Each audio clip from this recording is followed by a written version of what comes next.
Hi, my name is Lisa Orth, and I'm a multimedia artist who does a lot of different things. And right now, I'm in love with generative art. My background is, as you mentioned, pretty varied. I'm one of those people who's always an artist. I kind of started out in Seattle in the field of graphic design. Was really always interested in music. Ended up working for a lot of music stuff here in Seattle during the height of the grunge era, and I got to help sort of define the look of all of that, which who knew at the time. We just thought it was fun music. But yeah, I ended up being like the first art director for Sub Pop Records and designing all the early Nirvana stuff. Worked at a bunch of local papers, art director, doing creative work, being in bands, DJing, all that kind of stuff. I started my own creative design company with a friend of mine, and we kind of got started right at the beginning of the internet coming to the masses. And that was a lot of what we did early on, is making websites for people. And I was a creative director, but we were a small company and had so much work. I ended up getting my first kind of taste of coding at that time, just helping out building websites, doing CGI scripts, a little bit of Java stuff like JavaScript. And I just have really always been fascinated by new things and new technology and new tools as an artist. If something is a new way that I can discover to express myself, and I feel like this idea of something being new, and not having like a massive history behind it, it really feels so exciting because you can make breakthroughs so easily and you can explore uncharted territory. And I guess as an artist, for me, that feels kind of important. I kind of went from being a graphic designer and a creative director and art director more towards, I started doing tattooing. I've been doing that for the last 13 years or 14, who knows? I lose track of time. Have been an illustrator, have been a DJ. During when COVID hit, I couldn't tattoo anymore, and I'd moved to LA to really focus on that. So like a lot of people, I started to look at other things, like what's happening right now. Like don't have my head in tattooing as much. So of course I discovered NFTs, fascinated by that. When I discovered generative art, it sparked something in me. And it just, for want of a better word, it seemed magical. It had that air of possibility to it that when I'm going to become like enamored with or obsessed with something, it had that special spark. And, I had a little bit of coding experience from like the 90s, which really didn't play that much into what's happening now. But I discovered P5 library, like that. It was difficult for me, but I was so obsessed by it. I was like, I'm going to learn how to do this, and I'm going to learn how to tap into this tool that, for me, it seems like wanting to be connected artistically with things that have a relevance to the energy of the age and of the present. Like for me, generative art is that connection. Like what a time to be alive, to be able to use the internet and the blockchain and code as a paintbrushes and canvas. Like, I don't know, it captivated me, and it was at the same time so challenging. It was the perfect mix of things to have me be obsessed with it, and here we are. Here we are. Thank you. As you were talking, I wondered if there, or if you see any parallels between, and I guess I was thinking in terms of like the underground sort of aspect of NFTs and blockchain as they are now, and then thinking about grunge music as it was then. Do you see parallels between the two? Absolutely. I feel like when you look at the people from both those movements, there, for want of a better word, I want to say there's a lot of outsiders involved in both sort of genres, and people who, for the most part, aren't really caring about how the world is perceiving their artistic voices. They're just doing what they want to do, and I mean, most generative artists, even though it's like, it's not the funnest process sometimes sitting in front of a computer and like figuring out what code is going to do what, you know, it's definitely very exciting and challenging. And I don't know, you know, like, I think that anytime that you are a pioneer of a new movement of sorts, I mean, obviously there's Vera Molnar and her, there's so many pioneers. We're not the pioneers, but we're at a time where it's really starting to become part of the public consciousness just a little bit. And it does feel so exciting, you know, and I guess it also maybe has some of the same challenges that you have when you're a part of something. And then maybe people out there in the world, and this is my like DIY punk rock background talking, looking at it and going like, oh, you know, how can we make money with this? So it's like, how do you keep your vision, what you want your vision to be, and remain true to what you want to do as an artist, and yet do what you have to do to have your art form reach as many people potentially as it can reach, simply because creating in a void without having your art reaching people, for me, seems a little, it's not the point of art. So I don't know, complex, I guess. I would love now to turn to the exhibition, To Truth, curated by Adam Berninger. And I would love to know what resonates with you about the exhibition. And I think it might help if we ground ourselves in a little blurb from the curatorial statement that might just help kind of spark some things. And I know it's been a minute since the pieces were completed. So here's the blurb. The show is about exploring our perception of scale, from the microscopic to the cosmic, where artists are using various abstract forms to look at the fibers of our universe, either obscuring and uniting the differences between the micro and the macro, and inviting a perceived sameness across these scales. So thinking about this excerpt, and then also your piece, Intersections, what kind of resonates with you about this ethos, and then how did that manifest for you? Well, like when Adam first sort of introduced me to the concept and the idea of being a part of the show, right away, just the thought behind it resonated with me so much.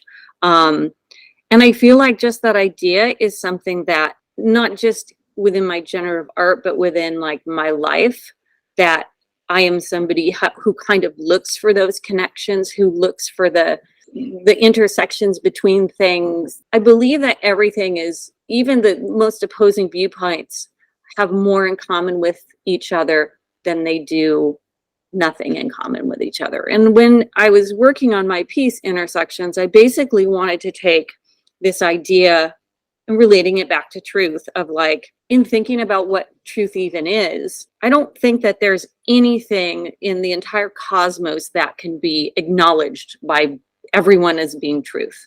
Like, even if you think about scientific things, and I might sound a little weird here, but I really feel like we have no concept of what reality is, what scientifically is true. I think the possibilities in this universe we're inhabiting are so limited by what we can perceive with our minds, our little tiny human minds, and our ability to scientifically evaluate things. There's so much more that we don't know than what we do know. So I like to think we're just going blind into the whole thing of it, right?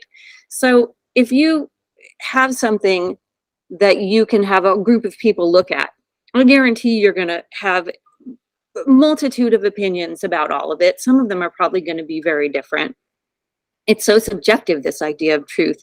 Yet, if you look at all of them together, you're going to find places where they intersect each other. And in those little places where things cross over each other, therein we find these pieces of commonality that are connecting all of us. Or anyway, that's my kind of concept, that even when I meet new people, I tend to think in that weird way, like where do we cross each other? Where can we find truth in how we're even existing? And so my piece is kind of exploring that, like getting into like little bit of technical stuff, which I hate talking about because I think it's super boring in comparison to like why you create art or what it's about. But like taking these relatively simple things like ellipses that have different colors to them and form a pattern based on the algorithm, and being able to view that pattern once in one specific way.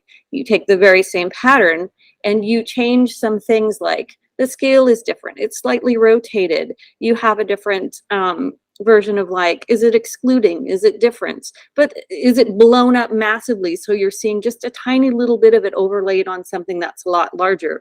But basically you're having layers of the same perceptions.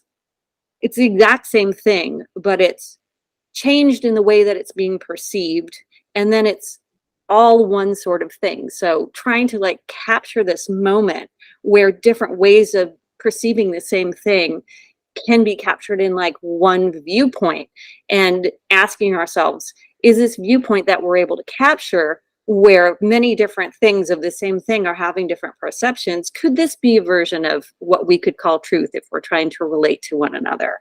So that's kind of how I took the general concept of this show and tried to relate it in a way that I'm like, how can I take my thoughts about this and sort of create a visual version of what this might look like? So looking at your piece, is it almost as if each piece is a different angle of the same thing? Is it like, should we think about it in the sense of when these layers are overlapping and there's all these intersections, is it people looking at it from different angles, or is it a person looking at it through different layers? I would kind of think that each individual piece is one idea that many different people are looking at. Like within the piece itself contain, I'm trying to remember how many different layers are on there, probably 3 or 4, right?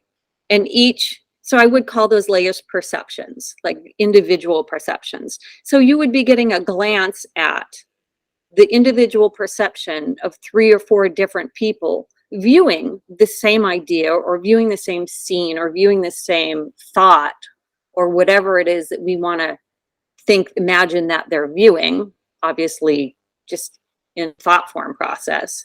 And we're seeing where the intersection of all of those thoughts of those 3 or 4 different people come together.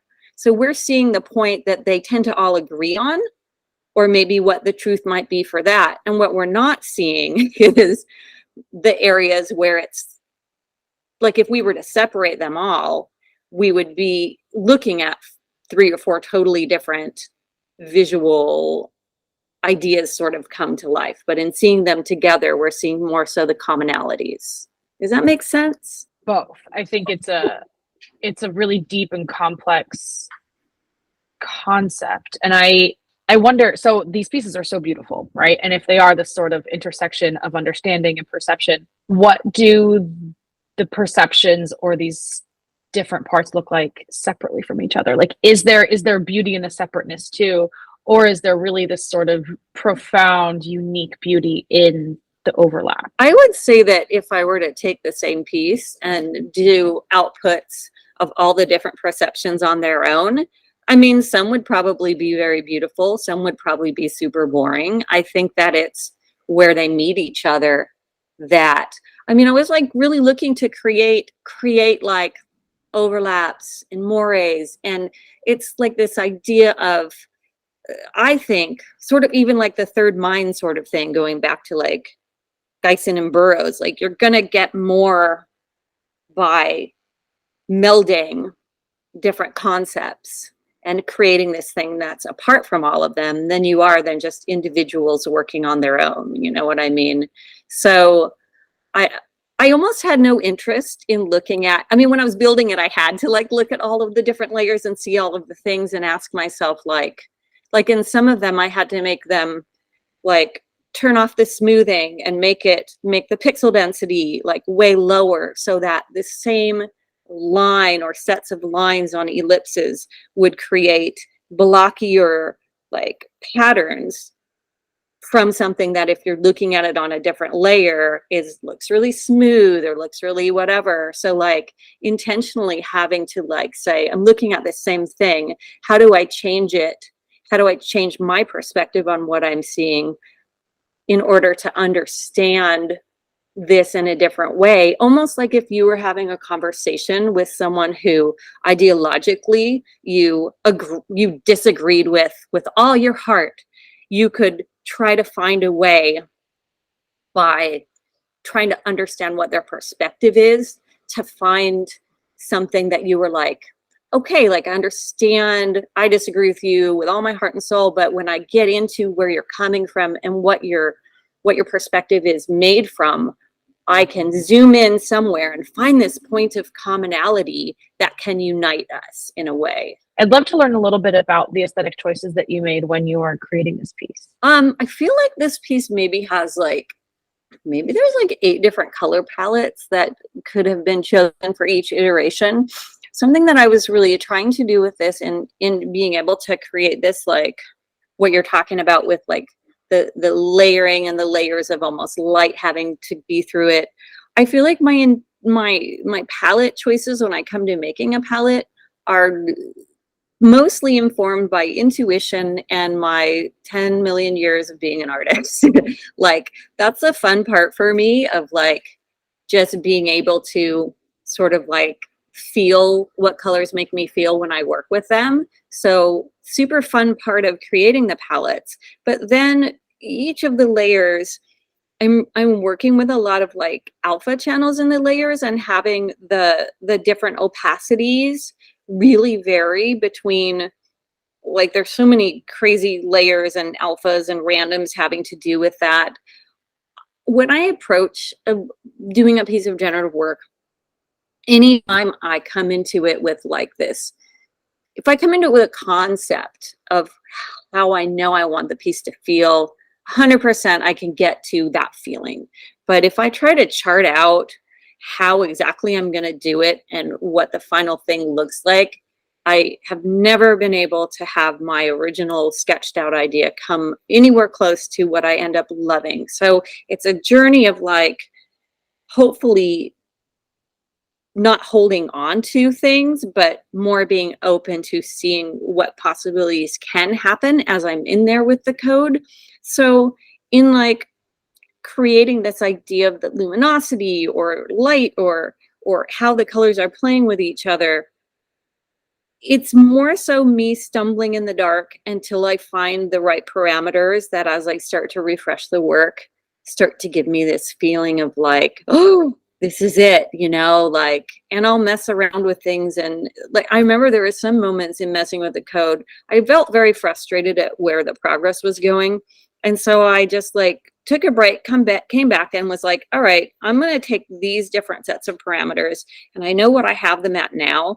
And I'm going to go and do some experiments and take these numbers and push them to massive extremes and just see what happens. And almost just randomly inserting different parameters into things that I would normally be like, oh, that's going to look weird, I'm not going to do that. But I'll do it. And I remember there was moments of like, oh shit, this is what I've been looking for the whole time. Like I'm finally getting this sort of thing that I didn't know how to even say it, what it was I was looking for. But so I'll kind of do that stuff a lot and really feel my way around what's happening on the screen as I refresh and then go back and be like, okay, so this is how I got that thing. So really just experimenting and that's part of what I love about creating visual art with code is that you can do that. You know, you don't have to repaint a whole canvas to try out another idea. You can like uncomment out a line, put something else in, bring it back.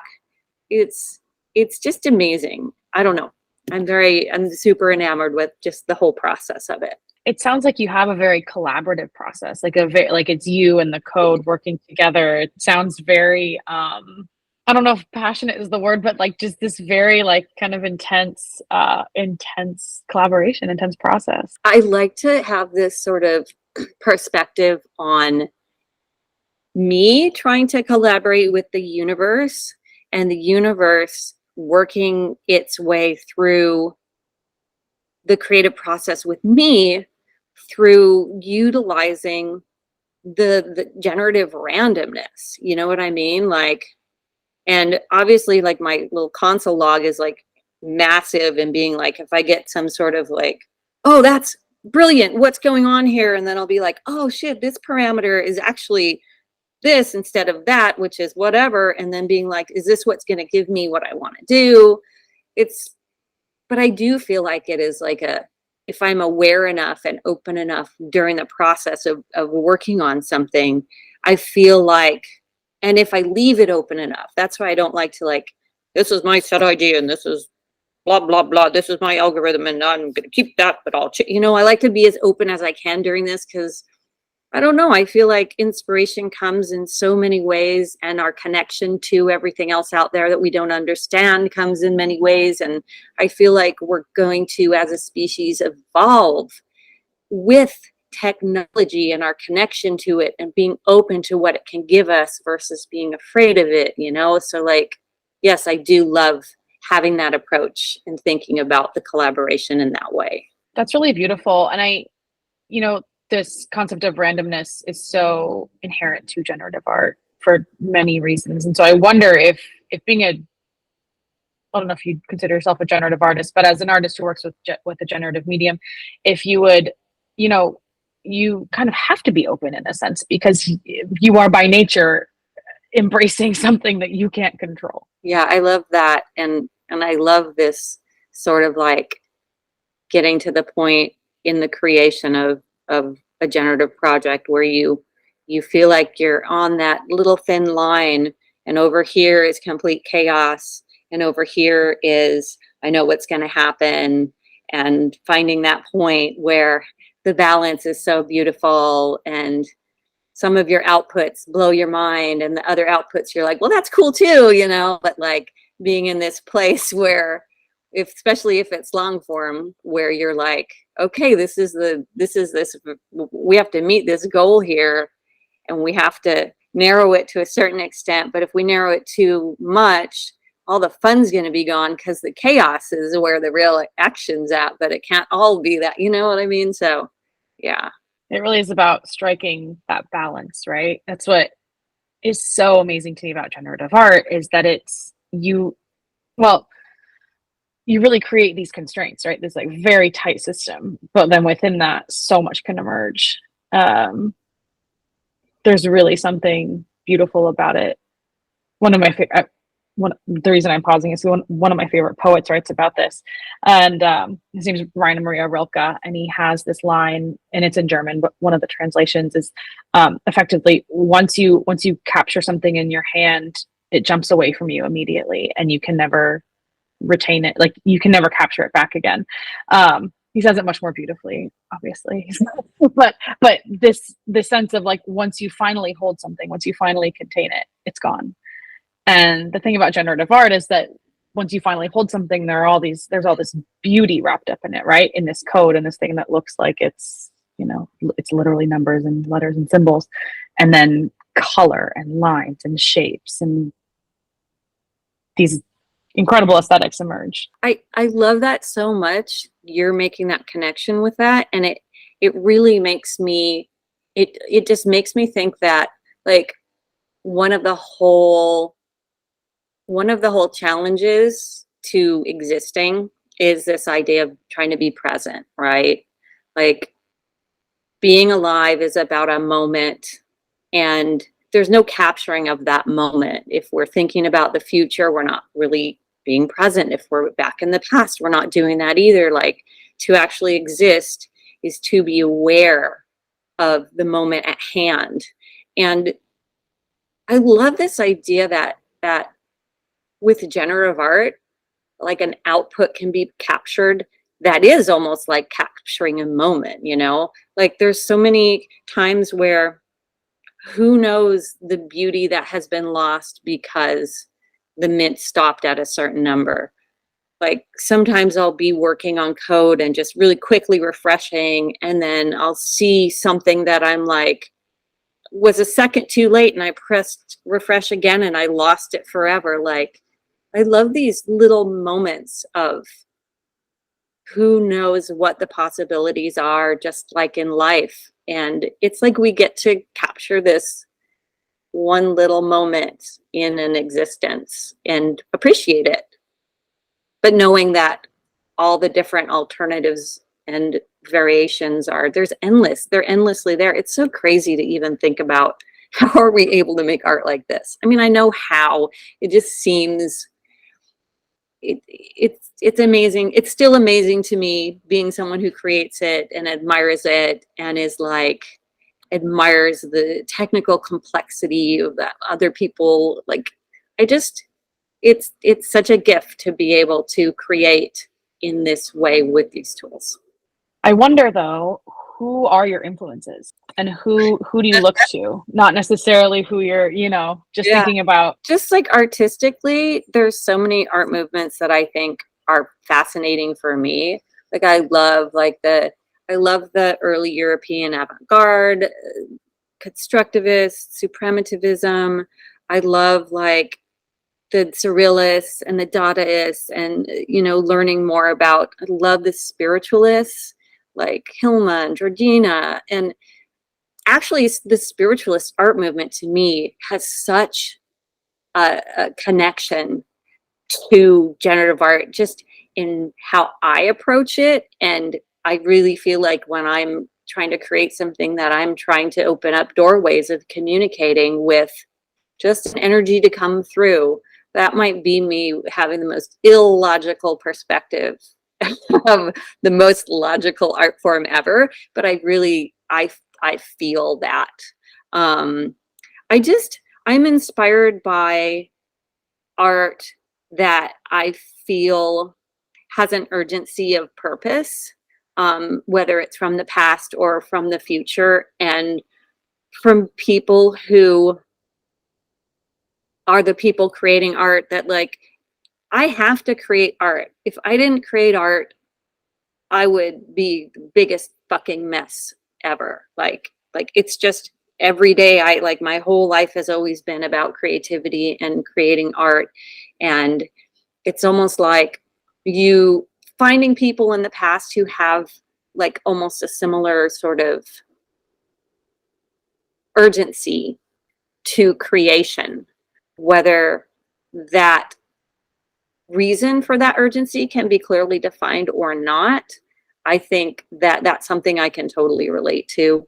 I don't know. There's so much art and so much music and so much activism and there's so much in the world to be inspired by. I almost feel like the energies out there are a constant. I can never feel like I'm bored or at a loss for inspiration, because there's so many cool things and visual ideas, and like the world is such an exciting place. I guess the challenge is, how do I be inspired by all of this stuff and yet ask myself, what is it that I need to say in a different way or from my perspective that can possibly add to all this beauty?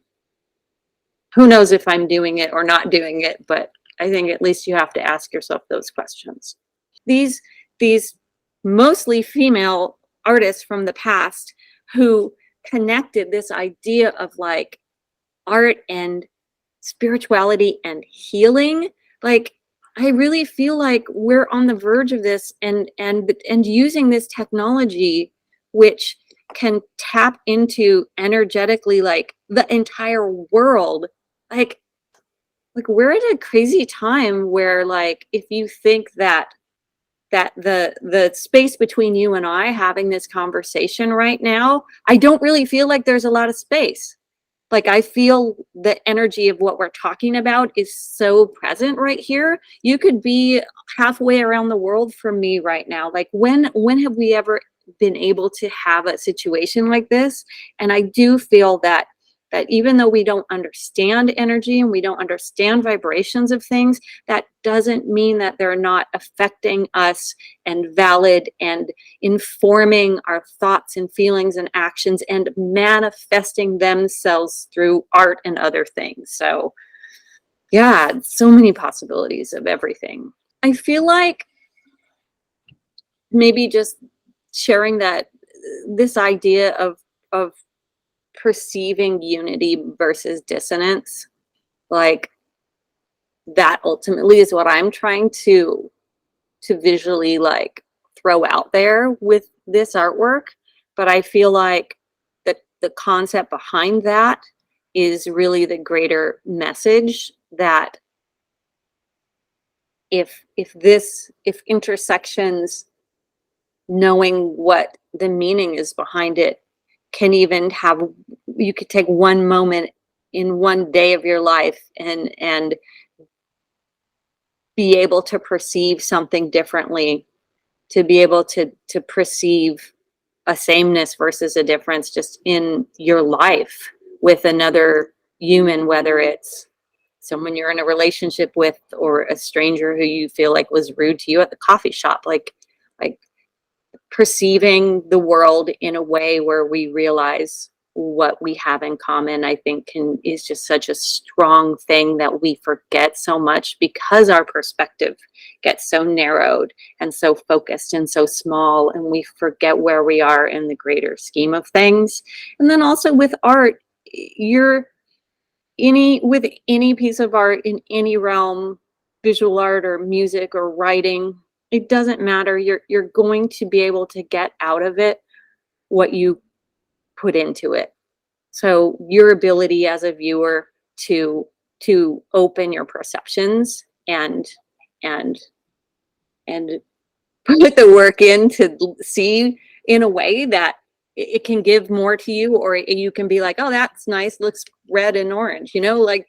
So just realizing that the power that art has is something I think we take for granted, especially when we're inundated with so much of it that's so amazing and incredible. But like slowing down a moment and just really spending time with something that can be so rewarding to you, whether you're purchasing something off blockchain or right-click saving or just noticing something in passing in your life.